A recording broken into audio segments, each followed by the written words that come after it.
को करुषु प्रेम प्रणाम। अशुभ हरण मंगल करण धनि देव चंद्र जी नाम। श्री प्राणनाथ निज मूलपति श्री महराज सुनाम। तेज कुंवर श्यामा युगल को पल पल करो प्रणाम। पिया जी को पल पल करो प्रणाम। बोले श्री प्राणनाथ प्यारे की जय। सभी सुंदर साथ सगा संबंधी तथा धर्म प्रेमी सज्जन सभी को प्रणाम जी।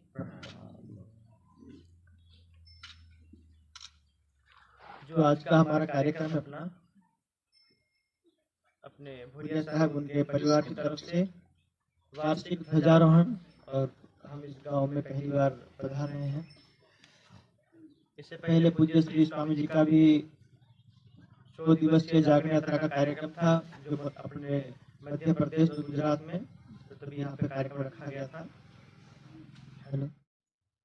जिन्होंने लिखा हुआ कि निजानंद संप्रदाय, फिर अपने एक धाम का चित्र है, फिर कुछ वाक्य है, ब्रह्म ज्ञान ही अमृत है।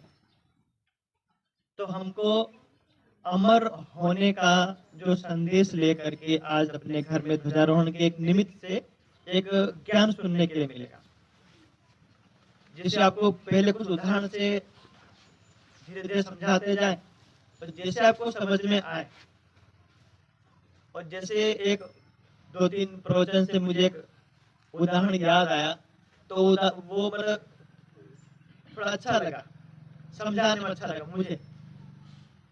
जैसे कहीं भी हम शादी ब्याह में जाते हैं, अपने सगे संबंधी के जहाँ पर होती है, हमको बुलाते, इनवाइट करते, भाई आओ हमारे घर में शादी ब्याह। तो पूरा खाने के लिए तो होता है ना, पंडाल लगता है। जो जैसे गांव में तो पहले थे कि भाई बिठा करके खाओ, हम बैठेंगे, वो पतरा रखेंगे, फिर हमको दाल चावल सब्जी दी जाएगी। लेकिन अभी जो दूसरा क्या हो गया, बफे सिस्टम आ गया। जबकि अपने सनातन धर्म में बफे सिस्टम है नहीं।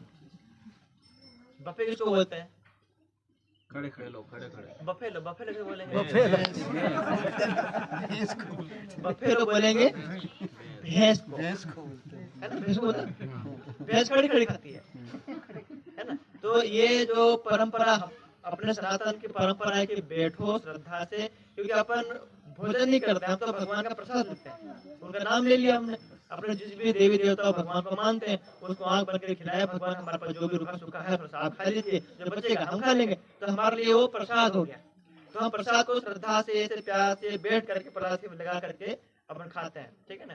तो ये हमारी अपनी परंपरा है। लेकिन अंग्रेज जब से आए, पेट सूट लेके आए, अब कहाँ बैठे? 1000 रुपए का सूट है तो नीचे बैठे गंदा हो जाएगा, और बैठे बनता भी नहीं, उसको बैठाता भी नहीं, इसलिए वो सिस्टम निकाला उन्होंने बफे। जबकि पूरा शब्द मिलेगा बफे, भैंस। जैसे भैंस खड़ी खड़ी खाती है, तुम्हें खड़े खड़े खाओ।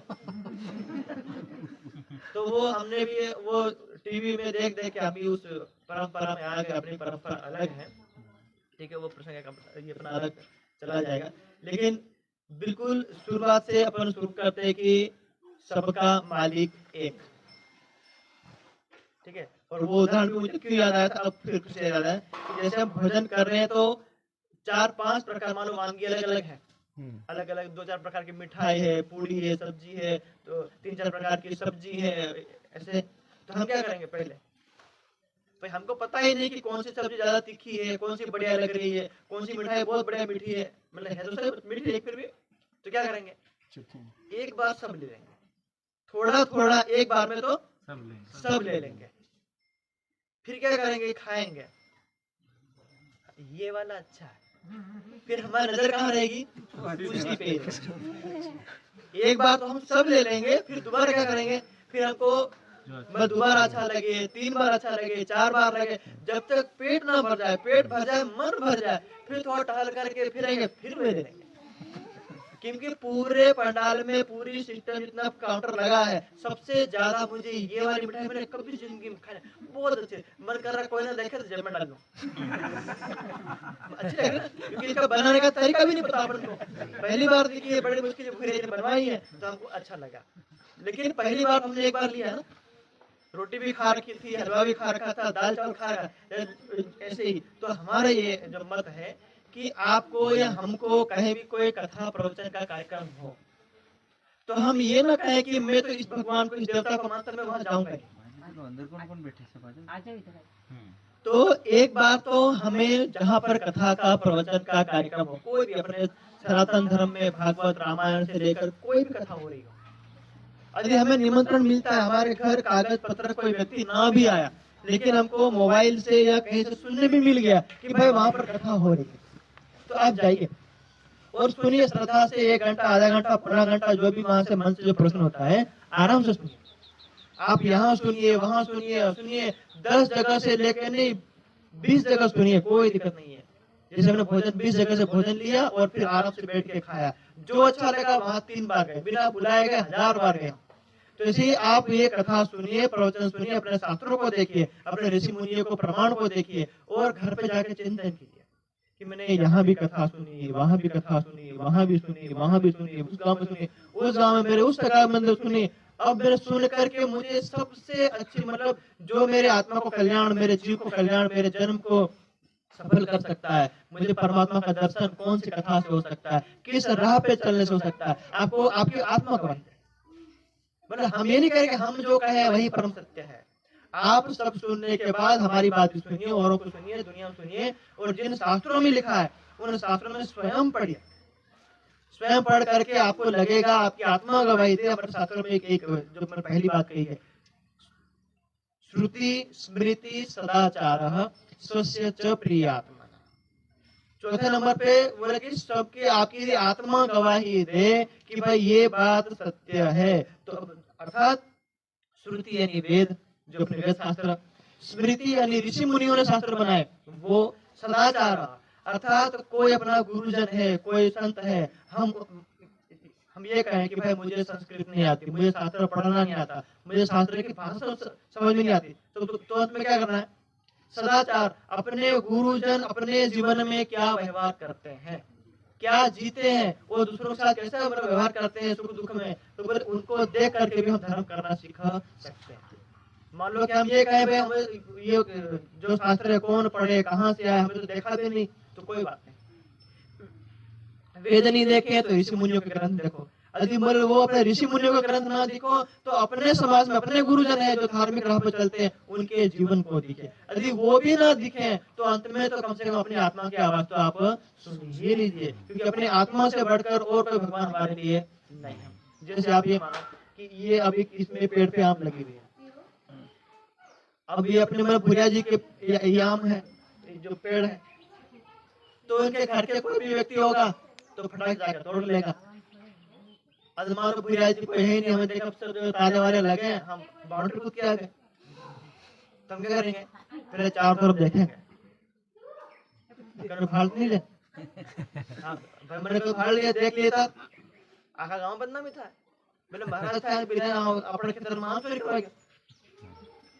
हम डर लगता है, मतलब डर कहाँ से आया? जो अंदर से परमात्मा ने अंदर से आवाज दी हमको, भाई जिस काम में तुझे डर लग रहा है, जिसमें तुझे लज्जा शर्म अनुभव हो रही है, वो काम कैसा है? पाप है, वो तो मत कर। और किसी व्यक्ति को सहायता करनी है, कोई गरीब है, कोई दुखी है, उसको 5 रुपया देना है, हम अकेले नहीं, 4 लोगों को दिखा कर दें। अंदर से आनंद आ रहा, उत्साह आ रहा कि मेरे पास 10 की जगह 100 होता तो मैं 100 दे देता, मैं 1000 दे देता। ये परमात्मा अंदर से, भाई तू किसी की सहायता करेगा, भला करेगा, तो तुझे अंदर से प्रेरणा देगी और अपने बुरे काम में। तो इसलिए कहा कि स्वस्य च प्रिय आत्मा न, अंतिम में अपनी आत्मा की बात जरूर सुननी है, अपनी आत्मा की। इसलिए आज का जो अपना कार्यक्रम शुरू करते हैं, तो हमारा मुख्य उद्देश्य रहेगा कि सबका मालिक एक, 2 तो नहीं है ना, हम जिस भी धर्म को भले मानते हैं, लेकिन हमारे जो अपने सनातन धर्म में किसी ने आज तक कहा कि सबके मालिक 2 हैं? किसी ने नहीं कहा, किसी शास्त्र ने नहीं कहा, किसी हमारे धर्मगुरु ने नहीं कहा, किसी ऋषि मुनि ने नहीं कहा, और जो अपने संतों ने किसी ने भी कहा जो सबका मालिक दो है, जिन्होंने ध्यान में बैठ करके उस मतलब एक मालिक के धाम में जा करके उनके स्वरूप को देख करके आके नीचे हम सबको सुनाया कि हम तो जान सकते, मतलब हम जा सकते लेकिन हम घर गृहस्थी में लगे हुए हैं, तो हम वो उतनी ऊंची भक्ति नहीं कर सकते, लेकिन वो गए और जा करके उस धाम में देख करके आए। बोले कितने बैठे हुए ऊपर, कितना बताया, एक ही बैठे। अर्थात वेद से लेकर के 1,96,00,00,000 हमारी धरती को हो गए, लेकिन 1,96,00,000 वर्षों में किसी ने आज तक ये नहीं कहा कि सबको मालिक दो है, किसी ने नहीं कहा, 3 है, 4 है, 5 है, 10, 15, किसी ने कहा, किसी ने नहीं कहा। जैसे आपको सबसे अभी आए तो ये पेड़ है, पेड़ों के नीचे वो ऐसे बने हुए क्या बोलते हैं इसको अपनी भाषा में,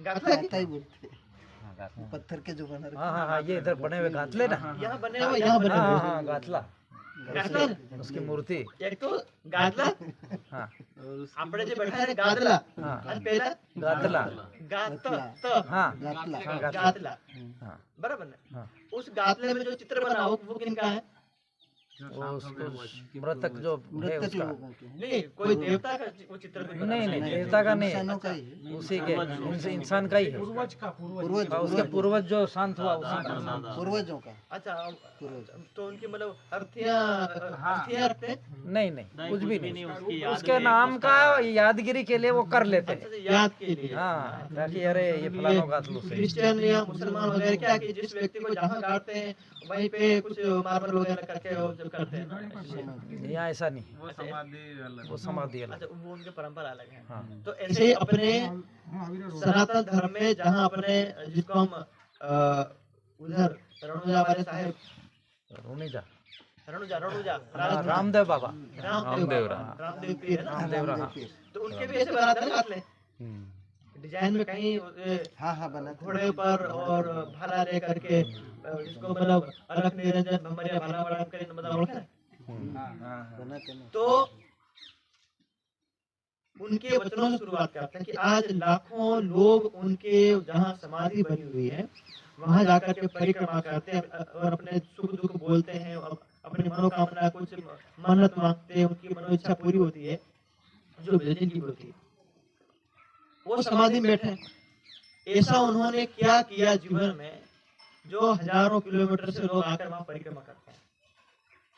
वो तो समाधि में बैठने के बाद हम परिक्रमा कर रहे हैं, लेकिन समाधि बैठने से पहले जब हम जैसे साक्षात थे तब उन्होंने क्या कहा, जब व्यक्ति जिंदा रहेगा तभी कुछ तो बोलेगा ही, कुछ तो करेगा ही। जैसे ये मानो कि साईं बाबा को हम नहीं जानते हैं, मतलब हम जानते हैं लेकिन व्यक्तिगत नहीं जानते हैं, लेकिन साईं बाबा का एक वाक्य मुख्य है, कितना ही बड़ा उनकी मूर्ति हो कुछ भी होगा, लेकिन एक वाक्य लिखा रहेगा ऊपर, सबका मालिक। उनका हमेशा हाथ यूं रहेगा, यूं रहेगा, बोले सबका मालिक। अब जो रामदेव बाबा जिनकी समाधि रणुजा राजस्थान में बनी हुई है, उन्होंने जो संसार में ज्ञान दिया, उनके भक्त जी जो उस समय थे, जो उनके साक्षात उनके रहते, उनके जीवन रहते, हम जैसे मतलब हम और आप जैसे बैठे हुए हैं, तो जैसे मान लो अभी इसमें रिकॉर्ड हो रहा है, कोई व्यक्ति लिख ले किसी को याद हो जाएगा, और मान लो कि हम ये मतलब मर आ गए तो वो किसी को याद आएगा भाई हमारे गुरुजी ऐसा बोल के गए थे, तो मतलब 4 वाक्य हमारे नाम के लिख दिए।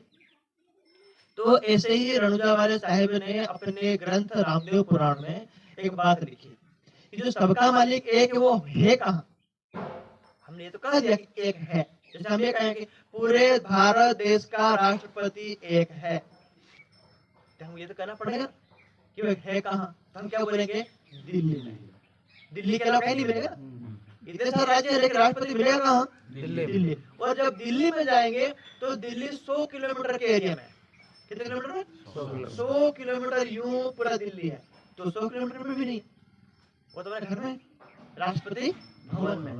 तो राष्ट्रपति भवन में जाएंगे तो वहाँ 400 कमरे, कितने 400। राष्ट्रपति भवन में 400 कमरे हैं, तो राष्ट्रपति भवन में आप कहीं ऐसे कमरे घुस जाओ तो वहां भी नहीं है। अब जो उनको 400 कमरे में उनके बॉडीगार्ड, रसोई, काम धाम करने वाले सब रहते होंगे ना, पूरा ताम झाम पूरा रहता होगा। फिर विशेष कहीं उनको जो जहाँ उनका सिंहासन पे होगा वहाँ, तो भले वो अपने रूम में अपने सिंहासन पे ऐसे बैठे हुए हैं, वो उनके शरीर से तो वहाँ राष्ट्रपति भवन में और अपने रूम में बैठे हुए हैं, लेकिन उनकी सत्ता कहाँ पर है? पूरे भारत में, पूरे भारत में। भारत में। ये भले धरती अपने भुरिया जी के नाम पे है, लेकिन कल राष्ट्रपति ये कहे कि भाई तुम्हारे नाम पे नहीं है, कल यहाँ रोड बनेगा, हमारे चलेगी? नहीं चलेगी। अपने आप अकाउंट खुलेगा, अपने आप पैसे आ जाए, हमें पता ही नहीं वहाँ पर ये कब हमारी जमीन बिक भी गई और अकाउंट भी आ गया। क्यों? सत्ता किसकी चल रही है? मेन पावर की चल रही है। और राष्ट्रपति शासन में ना कांग्रेस, ना बीजेपी, ना कोई स्थानीय पार्टी आती नहीं। एक मेन पावर। हमको लगता है मोदी जी पावरफुल है, नहीं, मोदी जी कोई पावरफुल नहीं है। मोदी जी को वो ऑर्डर देते हैं, तो मोदी जी के वो राष्ट्रपति की शक्ति, वो जो ऑर्डर लेकर के मोदी जी विदेश जाते हैं और फाइलों में साइन करवाते हैं, उनका आदेश लेकर के जाते हैं। इसलिए सबका मालिक एक जब है, तो रामदेव बाबा ने अपने शास्त्र में क्या कहा? सहस्री करणी करोड़ क्रिया, सो एक अक्षर के पार। के जिसको हम सबका मालिक एक कहते हैं और जिसके लिए सहस्र करणी, सहस्र मतलब हजार, करणी मतलब क्रियाएं, अर्थात 1000 प्रकार का हम आचरण जिसके लिए करें, जिस परमात्मा को प्राप्त करने के लिए, परमात्मा के लिए, और करोड़ क्रिया, सहस्र करणी करोड़ क्रिया, और तुम करोड़ों प्रकार के और तामझाम करो, पूजा पाठ करें, कोई विधि करो, वो है कहाँ? तो क्या बोला? सो एक अक्षर के पार है। सो मतलब वह सबका मालिक एक अक्षर के पार है। तो ये अक्षर को, ये अक्षर को क्या है? ये आपने कितने छठी से, ये मतलब उन्होंने संक्षिप्त में कह दिया कि सबका मालिक एक पूर्ण ब्रह्म परमात्मा को मिलना है, वो अक्षर से परे जाए। हो गया ना बात?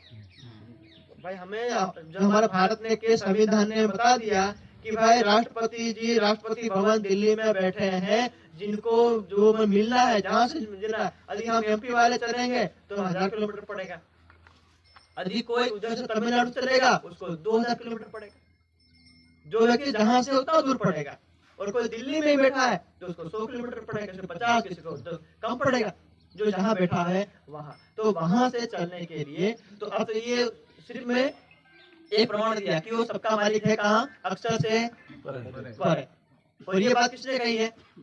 रामदेव बाबा ने। और रामदेव बाबा का जो ग्रंथ कौन सा है? रामदेव पुराण। मैंने नहीं कही है, उन्होंने की, उनके शिष्य ने लिखी, मैंने सिर्फ पढ़ा। अब यही की यही बात लगभग 4,500 मतलब बाबा रामदेव पुराण के प्रकट होने से पहले 4,500 वर्ष पहले किसी और ने कही, लेकिन वो संस्कृत में कही। तब जैसे मान लो हिंदी में चलती थी तो बाबा रामदेव जी ने हिंदी में कह दिया। अब तब मतलब लगभग आज से 5,000 साल पहले और उनके 4,500 साल पहले जो अपनी भाषा थी वो संस्कृत चलती थी बोलचाल में, तो संस्कृत में कहा। श्री कृष्ण भगवान ने अर्जुन को कहा कि वो सबका मालिक है किधर, इसका मैं संदेश लेके अर्जुन के पास आया हूँ। ठीक है, तो वो सुनाने के लिए अपने पास ये पूरा जो दिया हुआ है 3 दिवसीय ब्रह्म ज्ञान शिविर में। लेकिन मैं आपको उसके सिर्फ ये बताना चाहता हूँ कि जो आज के भोजन में मेनू में है क्या। बच्चों से काम करवाना हो तो पहले चॉकलेट हम नहीं देंगे, हम क्या करेंगे? छोटे बच्चे पहले हाँ बेटा तो ऐसा कर ले, तो होमवर्क कर ले, तेरे को चॉकलेट दूंगी, मम्मी बोलती है ना। और नहीं करता तो बोले क्या मैं झापड़ दूंगी। दोनों से बोलते, या तो प्रेम से मानेगा या फिर इसलिए तो कहा ना भय बिना हो न प्रेम। तुलसीदास जो अपने है उसमें कहा भाई ये तो मतलब प्रेम प्रेम से कर लो, या तो बिना भय बिना डर के कोई प्रेम करेगा। इसलिए तो श्री कृष्ण भगवान ने 15वें अध्याय श्रीमद् भगवद गीता में 15वें अध्याय में 20 श्लोक है, 20 श्लोकों में 16 और 17 नंबर के श्लोक में उस अक्षर के पार का वर्णन किया। मतलब जिनका वर्णन इधर किया उसका वर्णन उसी में है कि द्वाविमौ पुरुषौ लोके क्षरः अक्षर एव च। अक्षर आ गया ना, क्षरः अक्षर एव च, क्षरः सर्वाणि भूतानि कुटस्थो अक्षर उच्यते। ये था 16 नंबर का श्लोक। अब आया 17 नंबर का श्लोक कि वो अक्षर से परे है। तो श्री कृष्ण भगवान ने 2 नाम लिया कि 2 पुरुष है, एक क्षर और एक अक्षर। बोले अक्षर से परे, बस हमारा मुख्य उद्देश्य क्या है? अक्षर से परे। तो यहाँ पर क्षरः अक्षरः एव च, क्षरः सर्वाणि भूतानि कुटस्थो अक्षर उच्यते। अब बोले इससे परे जो है जिसको हम सबका मालिक एक कहते हैं, तो वो कहाँ है? बोले उत्तमः पुरुषस्त्वन्यः परमात्मा इति उदाहृतः। जो अक्षर से परे हैं उसको श्री कृष्ण भगवान क्या कह रहे हैं? उत्तमः पुरुषः। क्या कह रहे हैं? उत्तमः पुरुषः। और फिर उसका दूसरा नाम लिया परमात्मा इति उदाहृतः। इसको आप या तो अपनी भाषा में उत्तम पुरुष कहो अथवा इसको क्या बोलो? परमात्मा। और हिंदी में क्या बोलेंगे? सबका मालिक एक। लेकिन है कहाँ पर? अक्षर से परे। अब ये हो गया। तो अर्थात द्वापर युग में जो महाभारत शांति पर्व में ये श्रीमद् भगवद गीता लिखी है 5000 साल पहले का कहा। अभी कुछ समय का अभी और ले 600 साल पहले का प्रमाण लेते हैं। तो अब ये अपने झाबा एमपी में काफी प्रचलन है। कबीर साहब के नाम का है ना, ठीक है। अपने जो संत रामपाल जी का जो ज्ञान जो लोग देते हैं उनको ना करके सिर्फ अपन कबीर साहब पे वो करते, क्योंकि भाई कबीर साहब भी तो धरती पे आए ना। जैसे बाबा रामदेव जी प्रकट हुए, उन्होंने ज्ञान दिया, तो अपन कबीर साहब आए तो कबीर साहब ने क्या ज्ञान दिया? पूरा जीवन मौन धारण किया नहीं, चुपचाप में गए, जहां भी गए सबको वो कहा। तो उन्होंने क्या बोला कि मैं जब यहाँ आया और मैंने परमात्मा की खोज की। कबीर साहब कह रहे हैं कि मैंने परमात्मा की खोज की, और जब खोज करते करते जब मैं परमात्मा की तरफ बढ़ा तो कहां तक गए? तो क्या कहा? चलते चलते पग थके नगर रयानो को। कबीर साहब क्या बोल रहे? मैंने परमात्मा की खोज इस पृथ्वी लोक से की। मैं ऊपर भूलोक, स्वर्गलोक, मरलोक, जनलोक, तपलोक, सतलोक, वैकुंठ, निराकार 7 शून्य पार किया तो ऊपर गया। और जहां मेरा स्थान, उस धाम में जहां मेरा अपना स्थान है, मैं वहां गया। और नगर रहा नो कोश, वो अक्षर से परे वो जो उसका घर है वो मेरे और उस भगवान के परमात्मा के बीच में 9 कोश की दूरी रह गई। कितनी दूरी? 9 कोश। उस सबका मालिक एक के घर में पहुंचना है।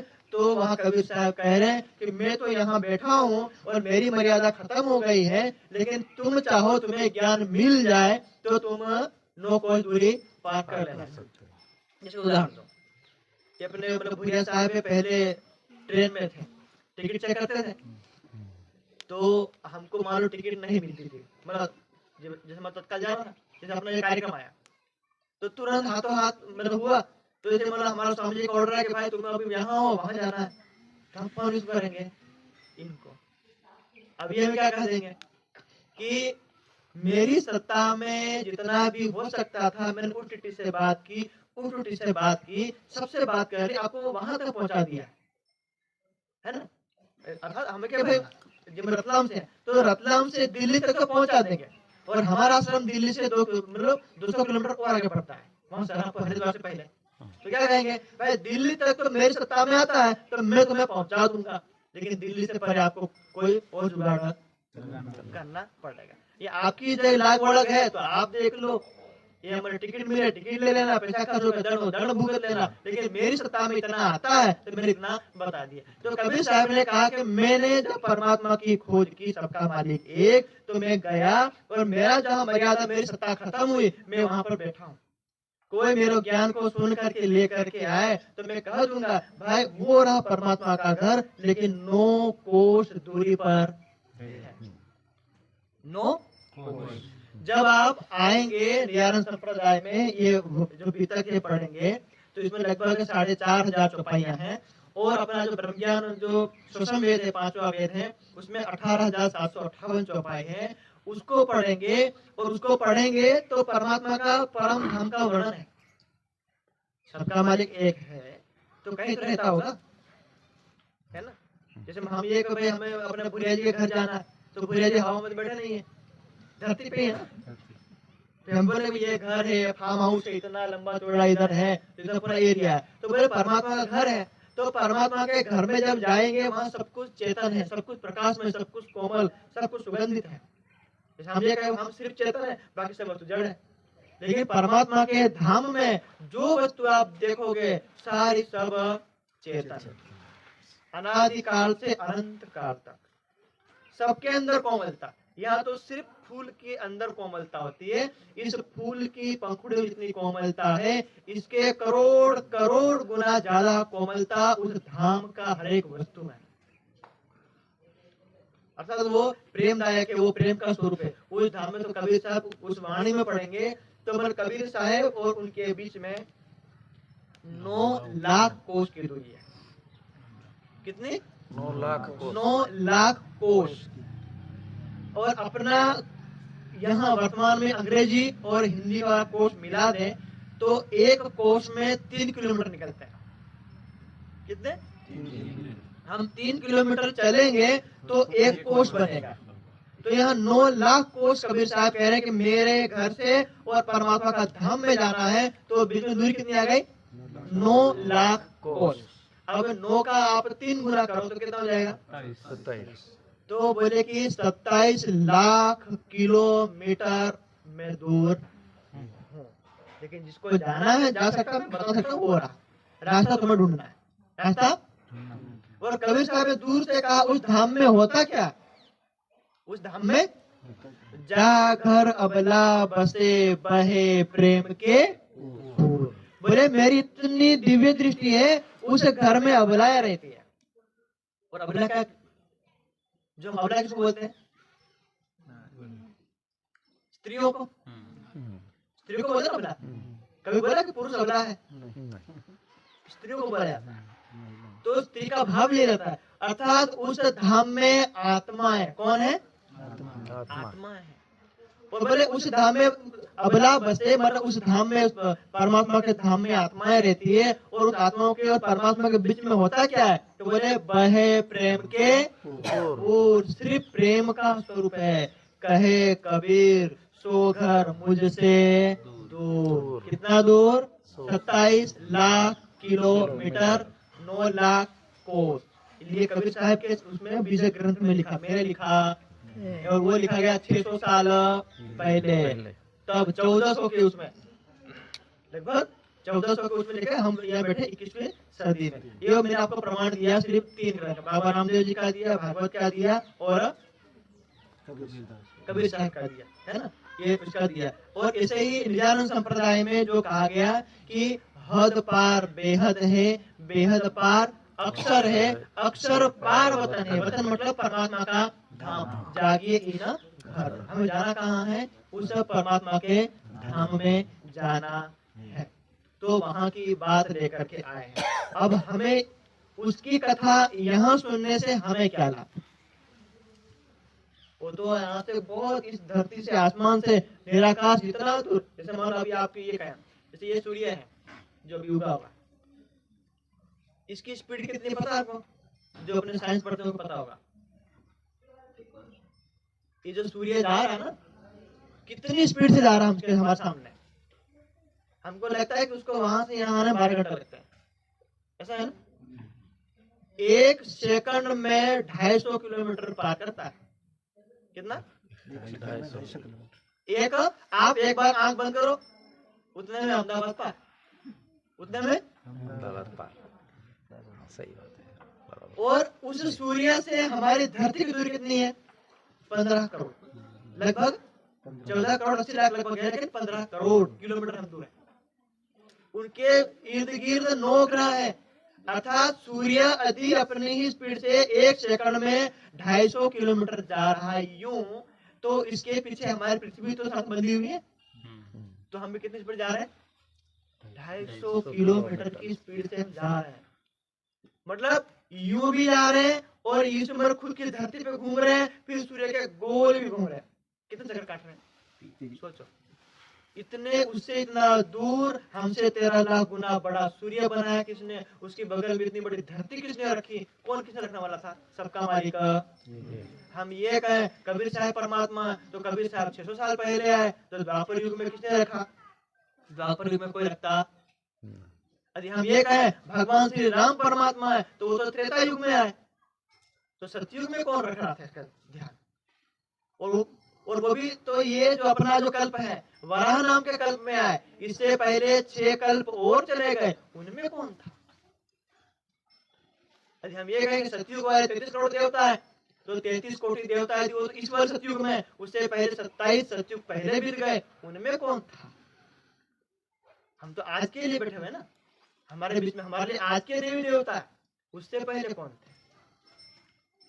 हमारे पास कलयुग के देवी है, सतयुग के, द्वापर के है, इस वाले 28 में पहले 27वां नंबर चला गया, 26, 25, 24, 23, 22 से लेकर 1 लाख, तो 1 अरब 96 करोड़ तक कौन इस धरती को संभाल रहा था?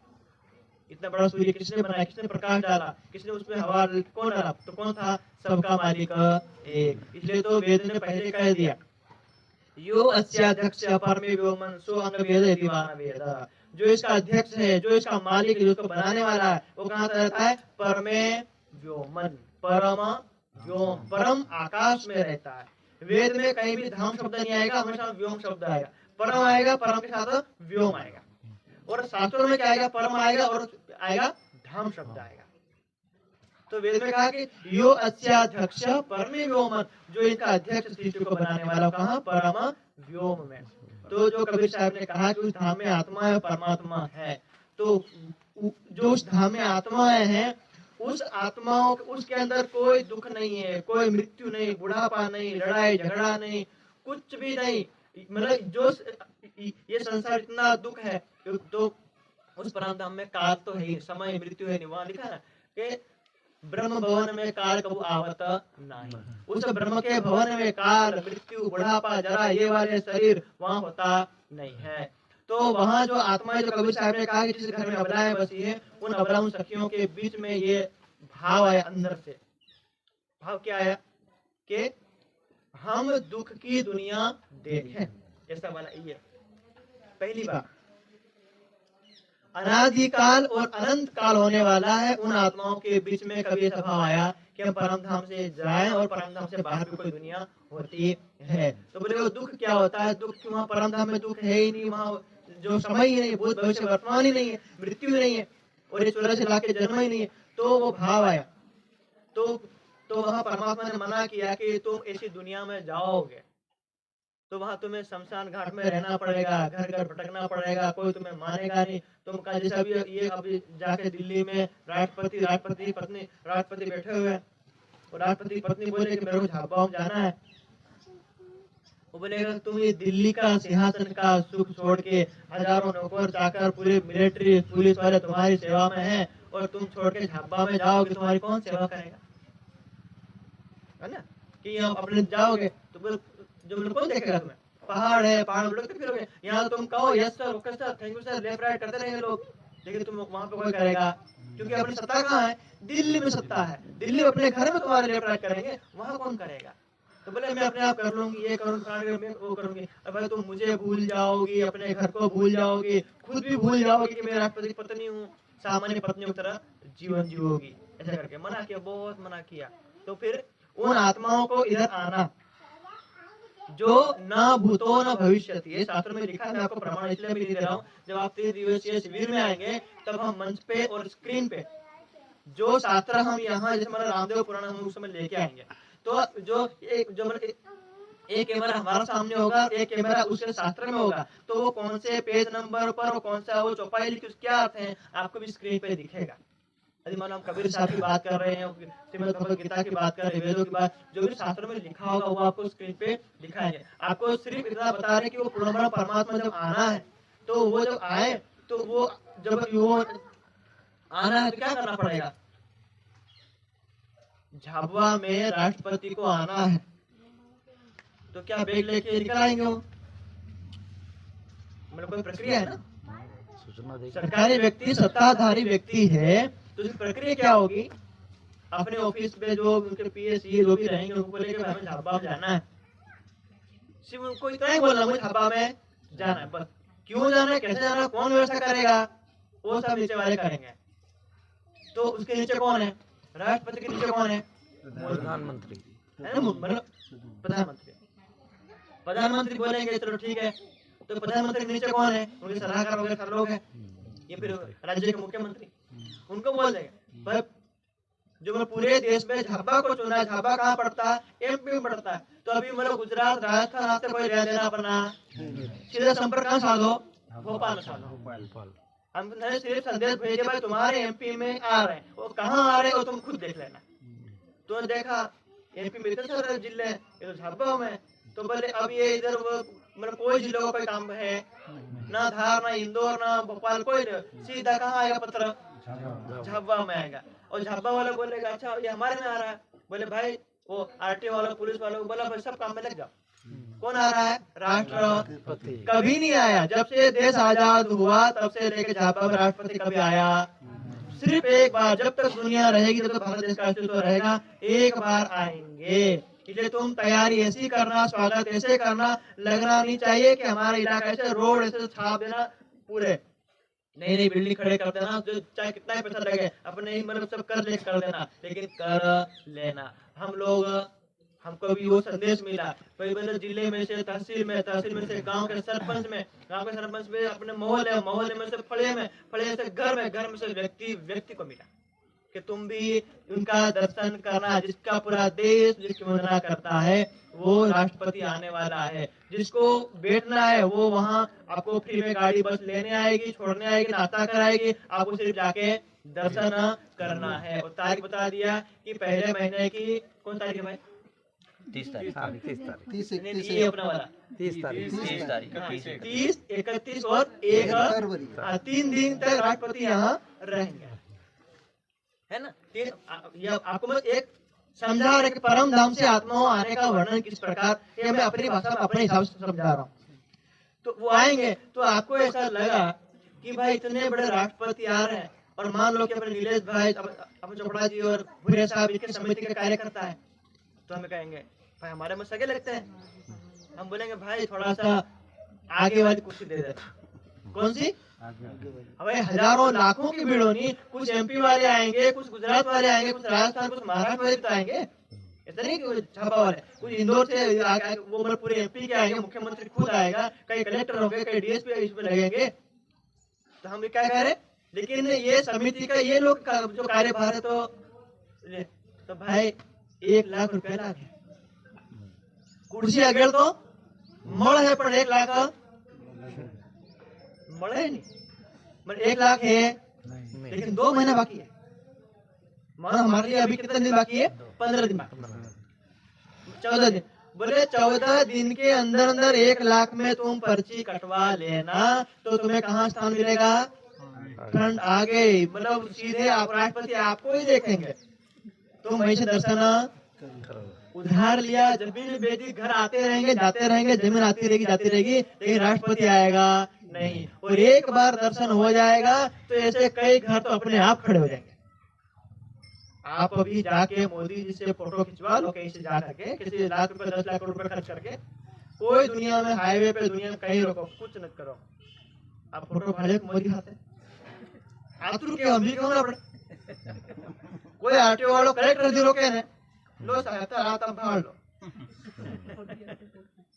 खाली फोटो जो मोदी आप फोन भी न करियो અને ભાઈ અમાર મિત્ર એમ કીધું ખાલી फोटो खिचाड़ी में कियो અને फोटो खिचाड़ा આપણે 50 लाख रुपया खर्चा કરી જાहुंदा आई रहूं धरती में ताहुंदा फोटो बताड़ो काढीन છું અને આપણો આખો પરિવાર ત્યાં સાથે मान लो कि गाड़ी ड्राइवर આપણે આખી ટ્રાવેલ્સ માં તમે ટ્રાવેલ્સ માં 4 લોકો બેઠા અને આપણે એકલ બેઠા 4 લોકો રોકી રહ્યા આપણે કઈ ઉતાર લેવાનો આપડા એક ફોટાને લેકે પહેલા ही पार થઈ જાય उनको रोके नहीं। तो ऐसे ही पूर्णब्रह्म परमात्मा बोले कि ना भूतो ना भविष्यति। तो इस जैसे हमने एक जो मेरे जिले में कलेक्टर को संदेश मिला, ऐसे ही एक ब्रह्मांड है, ये पृथ्वी लोक है ना, ये तो इसी के ऊपर 14 लोक है। ऊपर ऊपर जाएगा तो हिमालय आएगा, तो हिमालय वैकुंठ कहलाएगा। और जैसे जैसे हम नीचे जाएंगे तो ये सब राक्षस प्रजा है, नीचे मतलब समुद्र किनारा आप देखना, वो सकल सूरज से भी ऐसे लगता है। कोई बड़ा धार्मिक भी होगा ना तो शकल से लगेगा कि ये रावण वाले वंशज का ही है। तो समुद्र किनारे जितने देश हैं वो सारे पाताल में गिने जाएंगे, और उससे ऊपर के देश और हिमालय तक वो अपना 14 लोक का ब्रह्मांड पूरा हो जाता है। मतलब जो मतलब मनुष्य, देवी, देवता, ऋषि, मुनि, तीर्थंकर और ब्रह्मा विष्णु, हम ये कहें शंकर भगवान कैलाश में रहते हैं, हम ये कहते हैं ना, और कहीं नहीं ना, कैलाश में है ना, और वो कैलाश कहाँ है? हिमालय। और हम कहते हैं कि विष्णु भगवान वैकुंठ क्षीर सागर में रहते हैं, तो क्षीर सागर कौन सा है? मानसरोवर। मानसरोवर जो अपना अभी चीन ने हमला किया उसमें तिहत्तर में, वो अपना मानसरोवर छीन लिया, तो वो कहा उनका मानसरोवर है ना, सूर्य पर, अर्थात वो सब यहीं पर ही है। तो लेकिन आज हम ये कहें कैलाश पर्वत के ऊपर से कोई भी नहीं गया, कोई विमान या कोई व्यक्ति चढ़ नहीं सकता, जबकि जो उससे ऊंचा तो है माउंट एवरेस्ट। तो माउंट एवरेस्ट पे लोग चढ़ गए, लेकिन कैलाश पर्वत पे कोई चढ़ पाया नहीं। उसका भी कारण है। इस ब्रह्मांड के जैसे झाबुआ जिले के कलेक्टर होते हैं, उसकी पूरी जिम्मेदारी होती है सूचना को भेजना, सूचना को पूरे उसमें करना। तो इस ब्रह्मांड में उस पूर्ण ब्रह्म परमात्मा की आत्माओं को आना है। ये सुमुख नाम ब्रह्मांड में उन आत्माओं को इधर ये दुख का खेल देखने आना है, तो वो शंकर भगवान को जिम्मेदारी मिलेगी। तो इस ब्रह्मांड में बड़े कौन है? तीन है, ब्रह्मा, विष्णु और महेश। जैसे वहां से बात आई, प्रधानमंत्री को मिली, फिर मुख्यमंत्री को मिली, फिर आगे मिली अंत में कलेक्टर को मिलेगी। अब कलेक्टर पूरे को संभालेगा, टेंट भी वही बनाएंगे, सब कुछ काम धाम उनका ठहरने का मन से लेकर के पूरा आने और जाने तक का सारे हिसाब किताब कौन रखेंगे? कलेक्टर रखेंगे, स्वागत भी वही करेंगे। तो इस ब्रह्मांड में तीन कौन है? ब्रह्मा, विष्णु, महेश। आप ये मत मानना कि पूरी सृष्टि में सिर्फ तीन ही भाई हैं। पूरी सृष्टि में करोड़ों हैं। जैसे हमारे झाबुआ का कलेक्टर झाबुआ में, और धार वाला और इंदौर वाला, ये पूरा एक ही कलेक्टर पूरी दुनिया में संभाल रहा है? नहीं है ना, कलेक्टर अलग अलग है ना। ऐसे ही ये ब्रह्मांड है। तो अब ये बात मैं नहीं कह रहा हूँ, रामचरितमानस जो तुलसीदास महाराज जी ने जो वाराणसी में बैठ करके लिखी है, उनमें क्या कहा? नेति नेति जय वेद निरूपा, निजानंद उपाधि अनूपा, शंभु विरंची विष्णु भगवाना, उपजत ही जाते अंशते नाना। क्या कह रहे? शंभु मतलब शंकर भगवान। वो गीत नहीं गाया, हर हर शंभो, है ना? हाँ, शंभु मतलब शंकर शंकर भगवान। विरंची यानी ब्रह्मा जी और विष्णु भगवान, जिसके उपजत ही जाते अंशते नाना, के अर्थात आतरण जो मतलब ये तीन लोग हैं, ये भी जिनके अंश से उत्पन्न हुए।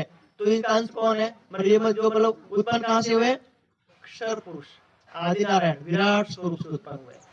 मैं उत्पन्न नहीं कर रहा हूँ, मैं किसी भगवान को उत्पन्न करने का सामर्थ्य अपने में नहीं, मैं सिर्फ बता रहा हूँ। तो वो वहां से उत्पन्न हुए और एक ब्रह्मांड के सारा कार्यभार उनको दे दिया।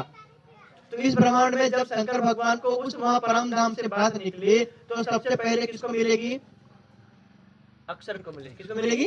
अक्षर ब्रह्म। अक्षर। इसलिए अपने न्याय संप्रदाय इसमें कहा गया अभी तक में, सूचनात् सूत्रम इति आहो। सूत्र है अक्षर।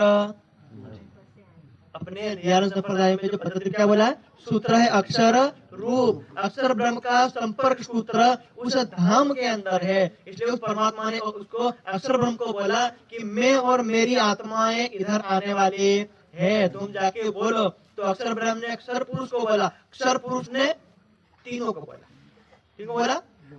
ब्रह्मा, विष्णु और बोले कभी आई भी नहीं है और कभी भविष्य में आएगी भी नहीं, सिर्फ एक बार आनी है। इसलिए तुम अपने देवी देवता ऋषि मुनि भक्तों को सबको बोल देना कि मुझे मिलना हो, मेरे दर्शन करने हो साक्षात, तो मुझे झाबुआ मिलना। कहाँ मिलना? मतलब राष्ट्रपति ने कहा कि पूरे देश में मैं कहीं भी नहीं गया, वो भी मैं जो मतलब मेरे को बाहर जाना भी इसलिए पड़ रहा है कि मेरी पत्नी की जीत है। किसकी? मेरी पत्नी को झाबुआ देखना था, तो मैं पत्नी को झाबुआ दिखाने ला रहा हूँ। लेकिन वो तो जो मतलब सिर्फ मेरी पत्नी को पता है कि मैं, लेकिन मेरी पत्नी जिस झाबुआ में जाएगी, मैं आते आते उन झाबुआ वाले एक एक व्यक्ति को ऐसी गिफ्ट दे के आऊंगा कि उनको अनंत अनंत काल तक उनकी पीढ़ियों को कोई मजदूरी मेहनत करनी पड़ेगी नहीं, क्योंकि मेरी पत्नी ने वो वाली जगह चुनी है। तो ऐसे ही जब ये संदेश मिला शंकर भगवान को, और शंकर भगवान माहेश्वर तंत्र में ये बात माँ पार्वती को कहते हैं कि हे देवी, जो बात मैं तुम्हें कहने जा रहा हूँ, जो बात मुझे समाधि में मिली है, मुझे 1, 2, 4, 5, 10 साल में नहीं मिली है। वहां लिख रहे हैं कि पंच युग सहस्राणी। युग का मतलब होता है 12,000। कितने? अब पंच युग, अरे मतलब 12 का 5 से गुना करो तो कितना बनेगा? 60। 12×5 = 60।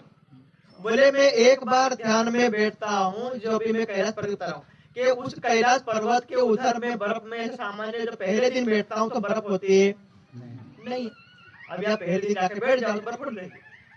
फिर वो बर्फ गिरती गए, आप ध्यान में बैठ गए, आपको सुख दुख का ठंडी गर्मी का कोई एहसास ही नहीं है। आपने अपने प्राण को इधर 11वें द्वार में जो स्थिर कर दिया, कौन ठंडी गर्मी का आपको हाथ भी काट के ले जाएगा ना तो पता लगेगा।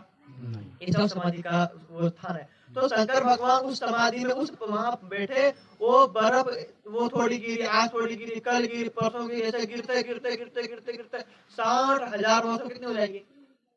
तो क्या बनेगा? कैलाश पर्वत। अब जहां भगवान, जैसे अभी आपको जो पढ़े लिखे उनको पता है, राष्ट्रपति भवन और मोदी जी का जो घर है, जो मतलब प्रधानमंत्री घर, वहां विमान उड़ाने की अनुमति किसकी होती है? यदि गलती से विमान आ गया तो बोले दूर से 10 किलोमीटर पहले गोली मार देना, क्योंकि सुरक्षा है। इसलिए शंकर भगवान वहां उस समाधि में बैठे हैं, वो बातें सुन रहे हैं। कौन सी बातें सुन रहे हैं? कि परमात्मा अपने धाम से अपनी आत्माओं को लेके कहाँ आएंगे, क्यों आएंगे, कैसे आएंगे, कहाँ प्रकट होंगे, पूरा लिस्ट ला रहे हैं। लिस्ट कहाँ से आया था? दिल्ली से आया था। दिल्ली से मोदी से होता हुआ भोपाल होते हुए आ गया, इनके हाथ में आ गया। बोले क्यों आ रहे, कहाँ आ रहे, कितनी देर ठहरेंगे, कौन स्वागत करेगा, कौन सा उद्घाटन करेंगे, सारा लिस्ट। तो कलेक्टर को क्या करना पड़ेगा? मीटिंग करेंगे, मीटिंग करेंगे, टाइम निकाले, तुम ये करना, तुम ये करना, तुम ये करना, और मैं ये करूंगा। तो कार्यक्रम क्या होगा? सफल होगा। यदि कार्यक्रम थोड़ी सी भी चूक हुई ना तो हमारा नाम बदनाम होगा, सस्पेंड भी हो सकते हैं। इसलिए तो ये शंकर भगवान 60,000 वर्षों में समाधि लगाए और उठे, तो वो सामने देवी जैसे हम बैठे हैं, तो देवी बोले भगवान बोलो क्या मिला? तो शंकर भगवान ने क्या कहा? नहीं। बोले तुम घर का काम करके और हमको ये कहो कि परमात्मा का घर का सुनाओ, बोले सुनाएंगे। जैसे हम भी बैठे हैं, 2 माताएं कुछ काम कर रही है, वो अपने बैठे, 2 लोग यहाँ बैठे हुए थे, वो घंटी बजा रहे हैं, वो गांव वाले आ रहे हैं, हम यहाँ बैठे परमात्मा सबका मालिक कथा करने के लिए, और हमारा जो ध्यान कहाँ जा रहा है? तो शंकर भगवान बोले कि 60,000 की समाधि के बाद यदि मेरा संपर्क सूत्र, मेरा ध्यान रूपी समाधि रूपी संपर्क उधर ऊपर गया है, और तुम पहले कैसे थे? बोले घर में बोलूंगा। तो फिर मीटिंग करनी पड़ेगी। मीटिंग करने के लिए कोई होटल, कोई जो अच्छा कोई रिसोर्ट बुक करना पड़ेगा। तो कोई हमें जो मत हो ना, तो शंकर भगवान ने कौन सा रिसोर्ट किया? शंकर भगवान ने ज्ञान कहाँ सुनाया? कैलाश पर्वत पे, पहले हिमालय में कहाँ सुनाया? कैलाश पर्वत पे सुनाया। कैलाश पर्वत भारत में, और वर्तमान में अमरनाथ कहाँ पर है? चाइना चला ले गया। तो कैलाश पर्वत से उठे, माँ पार्वती को लिया और कहाँ चले गए? उस गुफा की तरफ, और अंदर चले गए हिमालय में, ताकि दूर कीड़ी चींटी भी वहां हमको कोई प्रवेश कर सकती नहीं है। और वहां जाके देखा, उसमें गुफा में वहां पे देखा कि वो गुफा है कि वहां तो बड़े मतलब धोड़े देने से कहीं नहीं आवे। अपना जंगल के वो है कि बस रात से नहीं आवे, पर थोड़ा देर से कहीं आवे नहीं। तो शंकर भगवान दूर से देखा, बोले वही ठीक है, बोले वहां कोई आएगा नहीं। अंदर गए, बैठे समाधि में, फिर बैठे और अपना संपर्क सूत्र साधा, ऊपर गए और जाके माँ पार्वती को बोला कि तुम सिर्फ हाँ हाँ करते रहना, सुनते रहना, बोलना नहीं। पीड़ा हो। इसलिए शंकर भगवान ले गए थे माँ पार्वती को, बोले कहीं पानी पीड़ा वाला नहीं मिले, पानी पीड़ा वाला नहीं मिले।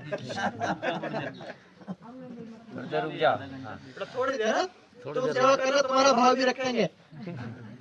डिस्टर्ब हो थोड़ा। हाँ, एक भी लाइन चुक गई ना थोड़ा, तो वो जो हो जाएगा। तो शंकर भगवान ने जब समाधि दोबारा लगाई, तो श्लोक पहला, ये दोनों शास्त्र आपको यहाँ शिविर में स्टॉल पे मिलेगा। महास्वतंत्र भी छप रहा है, वो प्रेस में है, लेकिन पुराण संहिता पूरी घटना, परम धाम में आत्मा और परमात्मा के साथ क्या बात हुई, कहाँ आना है, कैसे आना है, कहाँ प्रकट होना है, और अब कौन सा ज्ञान लेके आओगे, कौन उस राह पे चलेगा, कौन काम ना, उस पूरे शास्त्र में, वो शास्त्र लिखा संस्कृत में लिखा गया, पुराण संहिता, जो व्यास जी ने सुना था। तो शंकर भगवान ने क्या कहा? अभाविनो भविष्यन्ति मुनियो ये ब्रह्म रूपेण। कि हे देवी अभाविनो, आज तक जो आत्माएं, जो ब्रह्ममुनि, जो परमधाम की आत्माएं, जिसको कबीर साहब ने बोला कि वो अबलाएं हैं, वो आत्माएं अभाविनो कभी आई नहीं है, भविष्यंति वो प्रकट होंगी। तो बोले कब होगी? टाइम देना पड़ेगा। क्या बोला? उत्पन्नाये कलौ युगे प्रधान पुरुष आश्रया। कब आएंगे? मैं नहीं कह रहा हूँ, श्लोक कह रहा हूँ, शास्त्र कह रहा। उत्पन्नाये कलौ युगे, तो कौन से युग का नाम आ रहा है श्लोक में? कलियुग। कलयुग का। उत्पन्नाये द्वापर युगे, त्रेता युगे, सतयुगे नहीं आ रहा, तो नाम किसका आ रहा? कलयुग है। कि हे देवी तुम मानो, विश्वास करो मेरी समाधि पर, मेरे ध्यान पे, कि मैं तुम्हें कह रहा हूँ कि वो पूर्ण ब्रह्म परमात्मा और उनकी आत्माएं ना तो सतयुग में आ रहे हैं, ना त्रेता में, ना द्वापर में, वो कहाँ आ रहे हैं? कलयुग में। और कलयुग में भी क्या बोल रहे हैं? वराह नाम कल्पे भरत संजके, वराह नाम का कल्प होगा और भारत देश नाम का संजक, मतलब भारत देश नाम का स्थान होगा। ना अमेरिका, ना चाइना, ना ये जो कहीं नहीं आ रहे, वो जो कहाँ आएगी शक्ति, जो मतलब प्रकट होगी? भारत देश। हाँ, भारत नाम संजक है। तो बोले भगवान 4,32,000 कलयुग की उम्र है, और हमारा जीवन कितना है? 100 साल। 100 कहाँ? 100 भी नहीं। आज हम बाबा करके आए, वो बात है 60 साल में भी चली गई। और हम ये भी नहीं कह सकते, कोई आप ये भी नहीं कह सकते हो कि मैं 1 सेकंड जीऊंगा, कह सकते हैं? नहीं। एक बार महाभारत में कोई गरीब आ गया उसके पांडवों के दरबार में, तो जो राजा कौन थे? युधिष्ठिर। बोले आज थोड़ा काम है, कल आना। क्या बोला? कल तुम्हारा न्याय करूंगा। तो भीम उठा, भीम उठा और पूरे गांव वालों को सबको बोला कि वे आज का भोजन मेरी तरफ से। क्यों? कि मेरे भाई को भविष्यवाणी पता लगेगा कि ये कल तक जिएगा, ये कल तक जिएगा और कल तक फिर न्याय भी करेगा। बोले मेरे बड़े भाई को ये, मतलब वो देख लिया कि वो कल तक अमर रहेगा, मतलब ये 24 घंटे तक ये अमर रहेगा, वचन दे दिया भीम। बोले आज का भोजन मेरी तरफ से। वहां की जो बात है, तो इसलिए जब कहा तो अब क्या है? 4,32,000। अब 3412 ग्रहण लगने हैं पूरे कलयुग में। कितने? पूरे कलयुग में हमें ग्रहण लगने हैं 3412। एक बार ग्रहण लगेगा तो 125 साल कम होंगे। कितने कम होंगे? 125। तो आप 3,412 गुना 125 करो तो बराबर कितना आएगा? कर लो, मोबाइल है, करो बहुत टाइम अपने पास, कैलकुलेट कर कर लो। लो, आपको विश्वास होगा। 125 3412 में 125 का गुणा 3412 गुना 125 गुना 125। 125 4,32,000 4,26,000 कर लो, कोई दिक्कत नहीं, भाई भी कर रहे हैं ना। कितना हुआ? 3412 में 125। हाँ हाँ, गुना करना है। हाँ, कर दिया। तो कितना? 4,26,500। हाँ, और कलयुग के अब इसमें वो ये करो, ये मतलब माइनस कर लो 4,32,000 माइनस करो, माइनस 4,32,000 कर लो, 5,500। 5,500। हाँ, इतना तो टोटल कलयुग की उम्र कितनी रहेगी? 5,500। 500। ठीक है, ये रही ना। अब श्लोक क्या कह रहा है? ध्यान सुनना। उस श्लोक में आपको शास्त्र में स्वारोचिषा दिशु मनुषु षट्सु च के स्वारोचिष इत्यादि 6 मनवंतर खत्म हो जाएंगे। सप्तमें वैवस्वत मनवंतर सप्तमें तथा 7वां मनवंतर होगा और वो वैवस्वत मनवंतर होगा। उस वैवस्वत मनवंतर में सतयुग जाएगा, त्रेता जाएगा, द्वापर जाएगा और कलयुग आएगा। तो उसमें कह रहे हैं कि अष्टाविंशति तमे कलव युगे तच्चरण आदि में कलयुग के पहले चरण में कौन आएगा? पूर्ण परमात्मा। कहा ना, पूर्ण परमात्मा की आत्माओं ने क्या कहा था कि हमें दुनिया में जाना है, तो उधर से जो आया उसमें दृष्टिकोण भारत देश में जाना है, और जाना कब है? कलयुग में, और कलयुग का प्रथम चरण में आएंगे। ये मेरे का श्लोक कह रहा है। अब 5500 वर्षों यही मतलब प्रथम चरण भी यही है, मध्यम चरण भी यही है, और अंतिम भी यही है। इसलिए इससे पर कुछ नहीं है। तो अभी कलयुग का समय कितना हो गया हमारा? 5000 5000 हो गया ना? 5000 हो गया। 5000 हमारा हो ही गया है। लेकिन जो परमात्मा ने शास्त्रों में कहा था कि वो आएंगे, तो फिर कहाँ आएंगे? तो मतलब भारत नाम का स्थान बताया है ना, और उसमें कहा कि भारते चेंदिरायाम सबुद्ध आविर्भविष्यति। उन आत्माओं के, दो आत्माओं के नाम दिया। परम धाम में जितनी आत्माएं हैं, उन दो आत्माओं का नाम दिया है। एक है सुंदरी और एक है इंदिरा। तो वहां लिखा है सुंदरी चेंदिरा नामाभ्याम सख्यो सूर्य चंद्रयो हो, कि एक चंद्रवंश में और एक सूर्य वंश में परम धाम की एक सुंदरी और एक इंदिरा, दो आत्माएं इधर सबसे ज्यादा राज करेगी। पूरा ज्ञान कौन फैलाएंगे? वो दो आत्माओं के परम धाम की आत्मा जो आएगी उनमें। तो 28वें कलयुग में तो हम जो बैठे थे, आज तो हम यहाँ नवापाड़ा में बैठे हुए हैं, तो हम कहाँ बैठे? कलयुग बैठे हुए। और ये देश कौन सा अपना? भारत। भारत ही है ना, मतलब भारत ही है। और पता ये जो देश भारत और युग कलयुग, तो शास्त्रों के हिसाब से हम ठीक बैठे हुए। ये बात ठीक बैठा ना? मतलब जहाँ राष्ट्रपति आना है, जहाँ टेंट लगना है, और टेंट लगे चाहे ना लगे, हमारी कुर्सी लगी हुई है। हमें वह कार्यकर्ता समिति को 1 लाख रुपया 10 लाख रुपया पकड़ा दिया, उन्हें बोला महाराज तुम्हें ये पलंग लगा के दे दिया, राष्ट्रपति वहां बैठेगा, तुम हिलना मत। मतलब खाना खाने के लिए जाना ना, तुमने फिर जाके तुरंत यहीं बैठ जाना। भले तुम 4 पैसे कमाने के लिए कहीं भी जाना, लेकिन आके तुम नजर गड़ा के इधर बैठना। तुम्हें टाइम दिया गया, बिठा तुमने जैसा कहा था वैसा।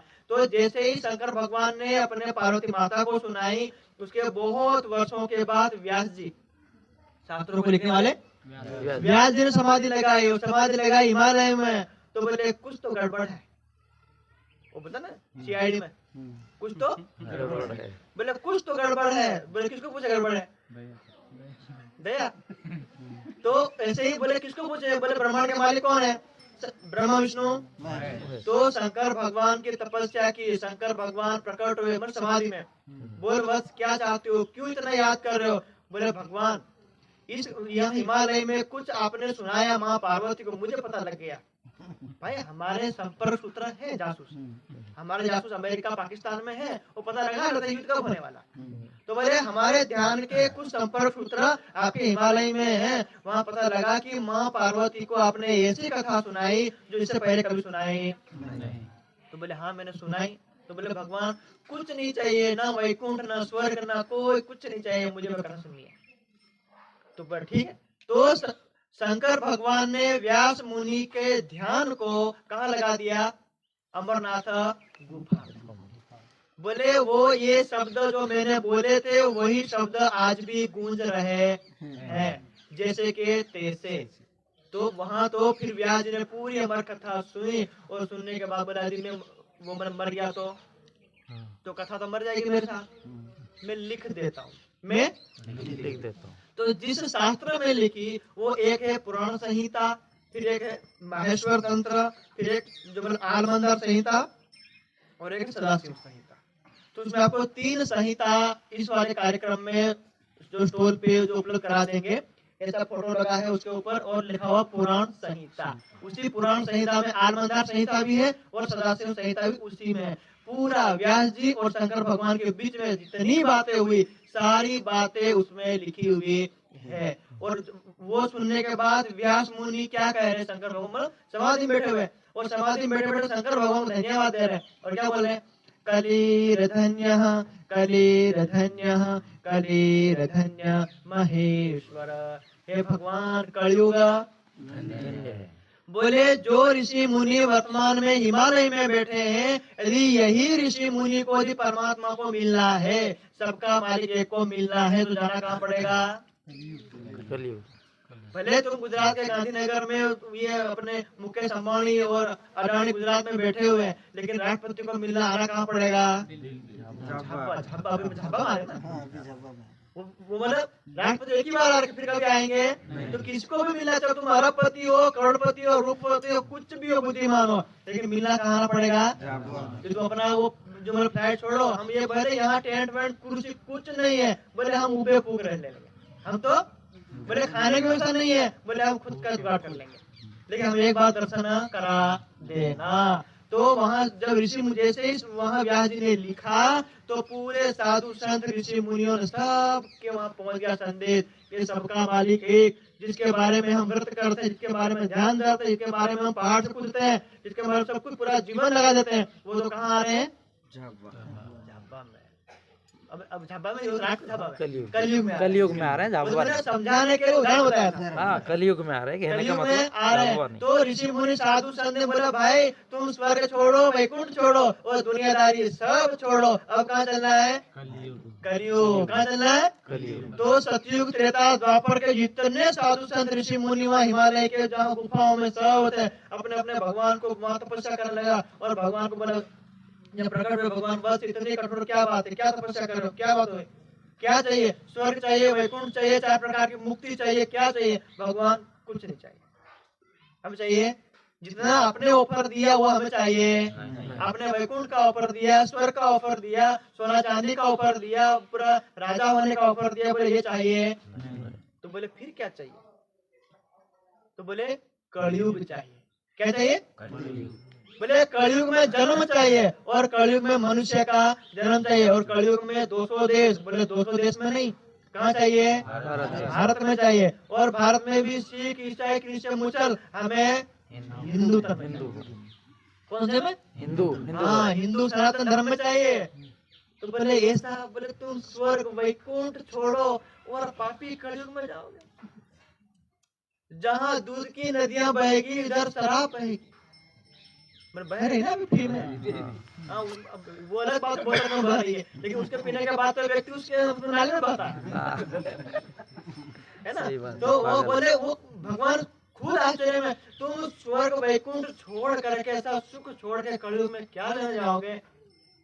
भगवान इस संदेश को सुनो, जो मैं कहा था, अच्छा ऐसी बात है, बोले हम भी आए तुम्हारे साथ, हम भी तुम्हारे साथ, बोले हम तुम्हें वरदान तो दे देंगे, तुम्हारा जीव, ये शरीर, हिमालय वाला शरीर, साधु संत, बड़ी दाढ़ी, सफेद बाल, और तुम बूढ़े हो, तुम्हारे जो भुएं हैं वो भी इतनी बड़ी बड़ी हो, कान के बाल, तुम इतने बूढ़े हो गए, बोले तुम्हें तथास्तु, तुम्हारा शरीर, तुम्हारा जीव अब मेरे अंडर में, मैंने बता दिया ना, तथास्तु। भाई तुम्हें कलयुग मिलेगा, भारत देश मिलेगा, हिंदू जाति में मनुष्य का जन्म मिलेगा, वो भी ऐसे घर परिवार में मिलेगा जहाँ सबका मालिक एक का ज्ञान मिलेगा। इसलिए आज का ये कार्यक्रम है, आज का ये इसीलिए कहा भाई इनको यहाँ लाना, अभी 2 दिन में हमें वहाँ 12वां करने, आधा 12वां करके हमको इधर उठा के लाए, किस लाए? भाई ये नवा पहाड़ों वालों का वरदान, वो जिस देवता ने वरदान दिया, महाराज हमारा वरदान आज होने वाला खत्म, तुम पहुंचो। बोले मैंने कलयुग दे दिया, भारत दे दिया, मनुष्य का जन्म दे दिया, बोले एक काम बच गया, कौन सा? कि ये तीनों मिले, उसके साथ में ऐसा मिले कि सबका मालिक एक आए, उसका संदेश हमें मिले। तो वो भी उसको वरदान तथास्तु कर दिया था। बोले ठीक है तुम जाओ। बोले मैं साठगांठ करता हूँ। अच्छा ये सगा बनेगा, ये समधी बनेगा, ऐसे तुम्हारी पत्नी बनेगी, ऐसा भाई बनेगा, वैसे तो मित्र बनेगा। वो मित्र ही कोई न कोई संदेश लेके तुम्हारे घर आएगा। कि अर्थात जब तक उसका संदेश न आए तब तक मैं कभी उस देवता को मान लिया, कभी उस देवता को मान लिया, उस देवी को मान लिया, कभी पावागढ़ चला गया, कभी मीनावाड़ा चला गया, कभी उगावना चला गया, कभी डुगावना, कभी दिल्ली, कभी दक्षिण, बदर फिर पर गाँव फिर जाऊँ पर खबर नहीं पड़ी। लेकिन जब पता लग गया कि ये हमको सबका मालिक एक इधर है, अब उसके आने से होगा क्या? शंकर भगवान ने कहा, मैंने कहा कि कथा योगेन तान सर्वान पूज्यैः सन्ति मानवाः, के घर घर आएंगे तो बोले घर घर उस पूर्ण ब्रह्म परमात्मा के धाम की कथा होगी। उनका धाम कैसा है, परमात्मा का स्वरूप कैसा है, उसको कैसे पाया जाए इस मनुष्य के तन से।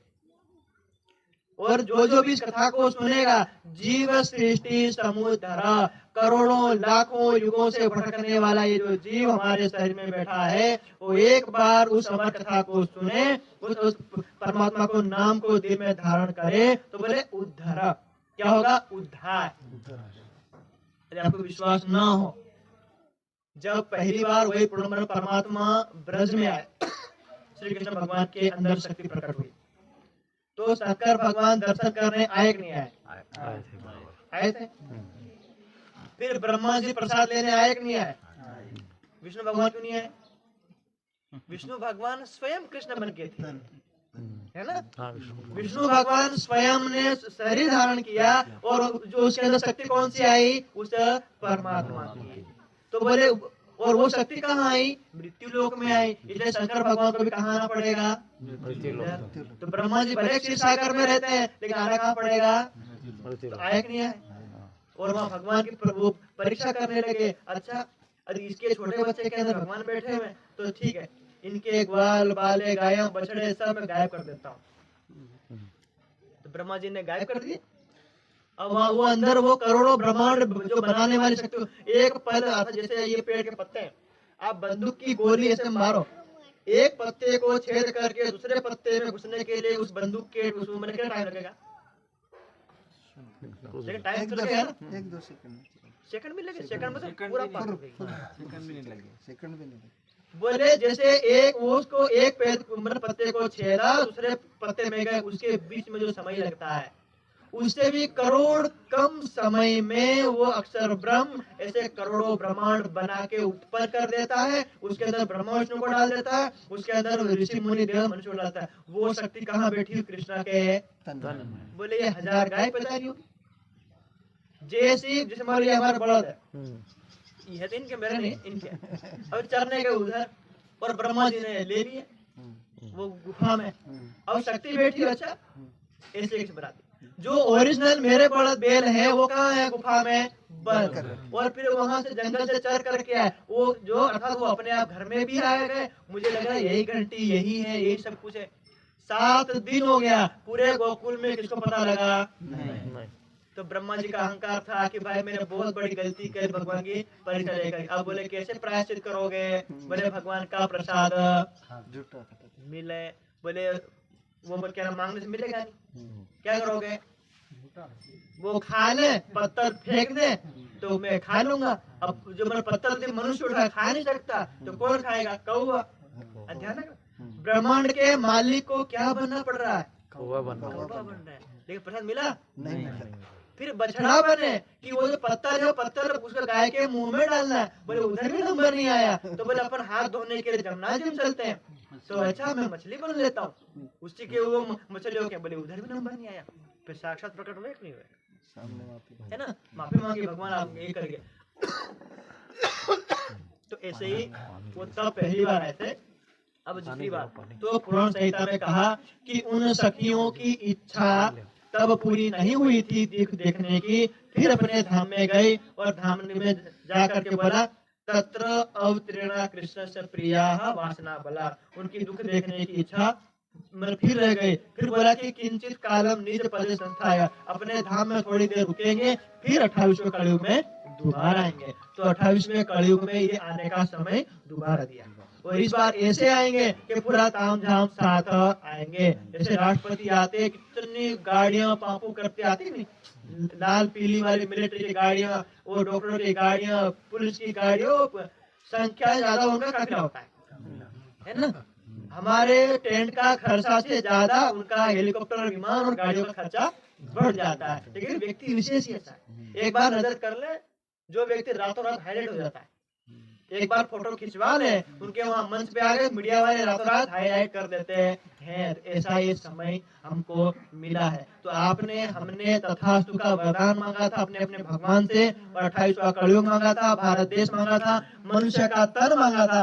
और मनुष्य के तन में भी क्या मांगा था कि पूर्ण ब्रह्म परमात्मा जिस घर में ये संदेश हो, वो तो ये आए, ध्यान रखना, अभी आने वाले नहीं है, वो कलयुग में आ गए। और कब जाहिर हुए? विक्रम संवत 1738 में, और 35 से लेकर 38 हरिद्वार के कुंभ के मेले में आए और अपने अपने सनातन धर्म के सभी आचार्य थे, सभी आचार्यों के शास्त्रार्थ हुआ, बातचीत हुई, सभी आचार्य ने अपने शास्त्र पढ़े, सब लोग अपना अपना शास्त्र लेके गए। अच्छा आने वाले थे, सब ने शास्त्र एक लाइन में खड़े कर दिए कि भाई, तो वो लिखा विक्रमस्य गते अपते सप्तदश अष्ट त्रिकम यदा, के विक्रम राजा के चले जाने के बाद विक्रम संवत 1738, और अभी क्या चल रहा है? 2000 विक्रम संवत, ये ईस्वी सन, ये ईसाइयों का, हमारा नहीं है। 2082 2082 अपने शादी के कंकोत्री में नहीं लिखते हम, सन ये हम जो अपना जन्म मनाते हैं वो ख्रिस्टियों का, अपना नहीं, हिंदुओं का विक्रम संवत चलता है। ये तो अंग्रेज आए, अंग्रेजों ने ईस्वी सन डाल दिया, इसलिए हमारा जो कार्यभार, हमारा कोई भी शास्त्र में ईस्वी सन है नहीं, हमारा जो हिंदुओं का सनातनियों का क्या है? विक्रम। क्या लिख रहा है? विक्रम से कहते हैं, विक्रम राजा का जन्म होगा, जन्म होने के बाद वो अपना धाम, ये शरीर छोड़ के चले जाएंगे, उनका नाम का संवत चलेगा। तो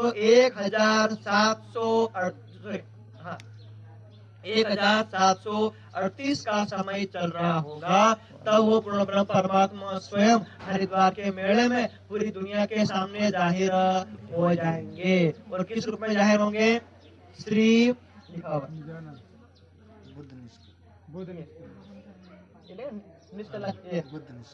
अनंत श्री विजयाभिनंद बुद्ध निष्कलंक अनंत श्री प्राणनाथ मंदिर।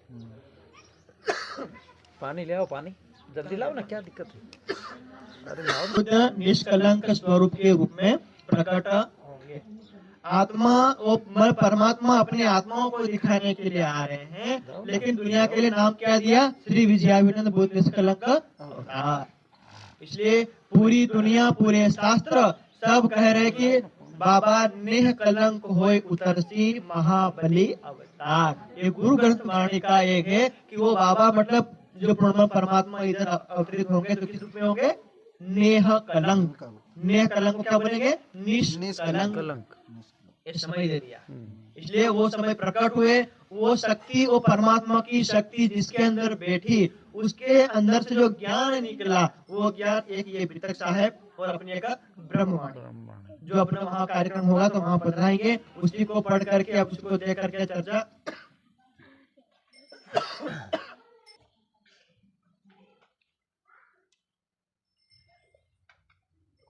इसलिए संक्षिप्त में ये स्वर्ग, वैकुंठ, हिमालय से लेके जितने देवता थे वो सारे कहाँ आ गए? बोलिए कलयुग में। और कलयुग में आने का तरीका क्या है? मानो कि मैं स्वर्ग में था और स्वर्ग से मैंने सर्टिफिकेट बोला कि भाई मुझे स्वर्ग में नहीं रहना, मुझे कलयुग में जाना है। तो स्वर्ग का दरवाजा, ऊपर से विमान जा रहा है तो विमान का दरवाजा खोल के नहीं टपका देंगे हमें, उसका तरीका है ना।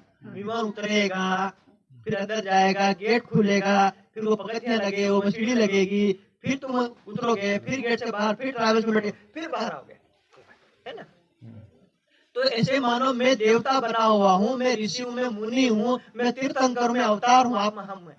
तो यदि मानो हमें वो मतलब भगवान ने वो आशीर्वाद देता था, तो लेकिन कलयुग में हम आएंगे तो कैसे आएंगे? हमारा जीव कहाँ आएगा? माँ के घर में आएगा।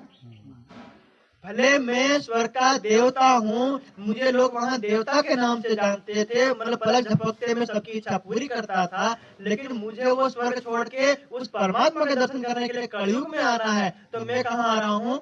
माँ के गर्भ में। तो मैं माँ के गर्भ में 9 महीना रहा, और 9 महीना के बाद में जो मैंने पैदा मतलब लड़का के लड़की बना, तो मुझे लोग क्या कहेंगे? मनुष्य कहेंगे कि देवता? मनुष्य। क्या कहेंगे? आप ध्यान देना, अर्थात आप देवता से क्या बन गए? किस लिए बने?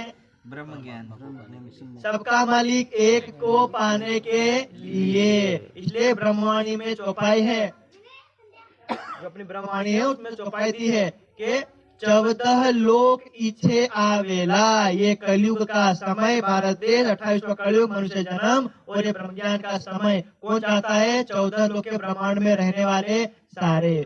और इसमें चौपाई कहा कि अहनिश कष्ट करे कई देवता।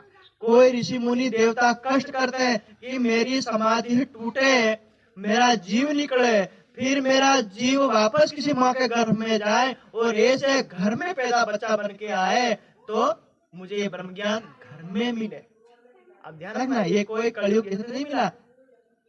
हम तो सरपंच की कुर्सी छोड़ने को तैयार नहीं, धर्म को छोड़ के इधर जाने को तैयार है, लेकिन वो हमने स्वर्ग की कुर्सी छोड़ी है। किस लिए? कलयुग के लिए। और कलयुग में भारत देश के लिए, इसलिए इसका महत्व मानना। यदि इस जन्म में, इस कलयुग में, इस अपने यदि इस न्याय संप्रदाय में आकर के परमात्मा का ज्ञान नहीं लिया और जन्म यूं ही चला गया तो भगवान हमें फिर जाएंगे भगवान के घर। भगवान आपने वरदान नहीं दिया, क्यों नहीं दिया? दिया तो था। 28वां कलयुग दिया, भारत देश दिया, हिंदू जाति में जन्म दिया और या बुढ़िया साहब के वहां घर पे बैठ के तुम्हें ब्रह्म ज्ञान दिया। उस पर क्या दे दो? 4 वस्तु मांगी थी, 4 मिल गई। बुढ़िया जी ने अपने यहाँ खाने के लिए कार्यक्रम में जो भी कुछ बनाया होगा, ये फिर हमको नहीं रोटलो नहीं खबर आई, हमें बद्दू पाथरे लो ते नहीं खा दो, हमें करें। हमने सब जितना सामर्थ्य था सब 10 प्रकार की मिठाई, 15 प्रकार की नमकीन, 100 प्रकार का खाना रहेगा। 100 में से कोई पसंद नहीं आया, क्या करोगे? हमारे को गलती है। इसलिए ये संदेश इसलिए दे रहे हैं कि वो तथास्तु का वरदान देने के लिए आप आइए, सभी शास्त्रों का प्रमाण लेकर के ये आप वो पढ़ना, सब शास्त्र के प्रमाण हर आपको ग्रंथ मिलेगी। वहाँ डॉक्टर साहब है, स्वामी जी हैं, आप जो स्वामी जी हैं वो पहले 2 मिनट से उनके बारे में बता दो। उनके परिवार में अभी हम जाकर उनके घर में परिवार में, वहाँ बलिया यूपी बिहार बॉर्डर पे है उनका घर,